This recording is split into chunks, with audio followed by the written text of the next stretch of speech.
Renewable energy, ઉર્જા સંગ્રહ અને વીજ ટ્રાન્સફોર્મેશન ઇન્ફ્રાસ્ટ્રક્ચર વિકાસ માટે કેપી ગ્રુપે રિપબ્લિક ઓફ બોત્સવાના સરકાર સાથે સમજૂતી કરાર MOU કર્યો છે.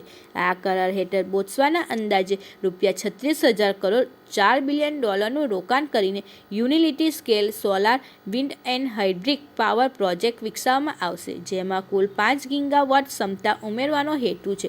ગ્રીડ સ્થિરતા માટે બેટરી એનર્જી સ્ટોરેજ સિસ્ટમ અને હાઈ વોલ્ટેજ ટ્રાન્સફોર્મેશન લાઇનોનો અપગ્રેડ નિર્માણની પણ યોજના છે. MOU હેઠળ કેપી ગ્રુપ ટેકનિકલ, વાણિજ્યિક વિકાસ, ફાઇનાન્સિંગ, બાંધકામ અને ઓપરેશન મેન્ટેનન્સ સંભાળશે, જ્યારે બોત્સવાના સરકાર નીતિગત સહાય, મંજૂરી પ્રક્રિયા અને જમીન ટ્રાન્સફોર્મેશન આયોજન સહયોગ આપશે.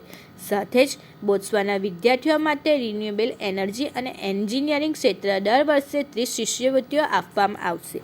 બોત્સવાના સરકાર ખનિજ અને ઉર્જા મંત્રીએ આ કરારને સ્વચ્છ અને સુરક્ષિત ઉર્જાનું ભવિષ્ય તરફનું મહત્વપૂર્ણ પગલું ગણાવ્યું. જ્યારે કેપી ગ્રુપના ચેરમેન ડોક્ટર ફારૂક પટેલે 2030 સુધી બોત્સવાની નેટ ઝીરો યાત્રામાં સહભાગી થવાની પ્રતિબદ્ધતા વ્યક્ત કરી.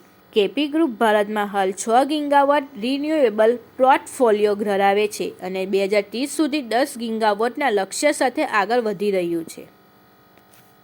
આજે કેપી ગ્રુપ માટે શું ખુશીનો અવસર આવ્યો છે? આજે કેપી ગ્રુપ માટે બોત્સવાનાથી ડેલિગેશન, એનર્જી મિનિસ્ટર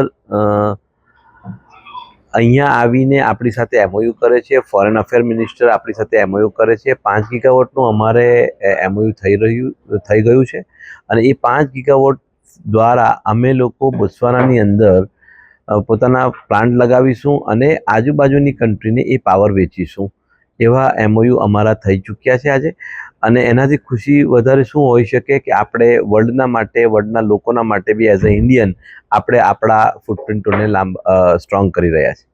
આ MOU થવાના સાથે ભારતીયોને શું ફાયદો થશે? ભારતીયોનો સૌથી મોટો ફાયદો એ છે કે એક તો ભારતીય કંપની ત્યાં જઈને બોત્સવાનાની અંદર કે જે જગ્યાએ હાલ પણ તમે જોશો તો 12,000થી વધારે ભારતીયો ત્યાં રહે છે અને બીજા ઘણા બધા ટેકનિશિયનો આપણે અહીંયાથી લઈ શકીએ. બીજા દેશોના લોકો ત્યાં આગળ પગપેસારો કરી રહ્યા છે, પરંતુ મુર્મુ મેડમના વિઝિટ પછી અમે લોકોએ નક્કી કર્યું છે કે આપણે પણ ત્યાં સ્ટ્રોંગ ફૂટપ્રિન્ટ આપવી જોઈએ અને બોત્સવાના એક કન્ટ્રી એવી છે કે એને 5 બીજી કન્ટ્રીઓ પણ લાગેલી છે અને એ 5 અને બોત્સવાના થઈને 6 કન્ટ્રીઓની અંદર આ MOU દ્વારા અમને એવું થાય છે કે આ બહુ જ સ્ટ્રોંગ ફૂટપ્રિન્ટ હશે.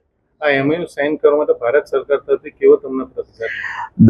દરેક કામ આપણે ઇન્ડિયાની અંદર કે ઇન્ડિયાની બહાર થતા હોય કંપનીઓના, તેની અંદર સરકારનો પ્રતિસાદ સારો જ હોય છે અને એમણે ઘણી સારી રીતે આપણને બોત્સવાના અમને ડેલિગેશનમાં પણ લઈ ગયા. ત્યાર પછી તેમની સામે અમને લોકોને પ્રમોટ કર્યા અને એ પ્રમોશન કરવાને કારણે આજે આ MOU શક્ય બન્યું છે.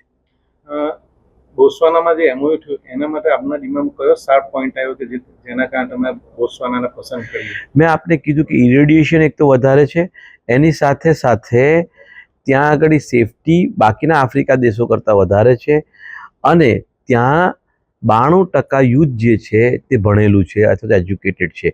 આ બધી વસ્તુઓથી અમને ઇકોસિસ્ટમ પણ મળી જાય છે, સેફટી પણ મળી જાય છે અને ત્યાં આગળ જમીન એટલી બધી છે કે જે જમીનનો આપણે ઉપયોગ કરી શકીએ. આપણા ગુજરાત કરતાં 3 ગણી મોટી જમીન છે. આપણા બોત્સવાનામાં કોઈ સ્કોલરશિપ પ્રોગ્રામ પણ લોન્ચ કરવાનો છે?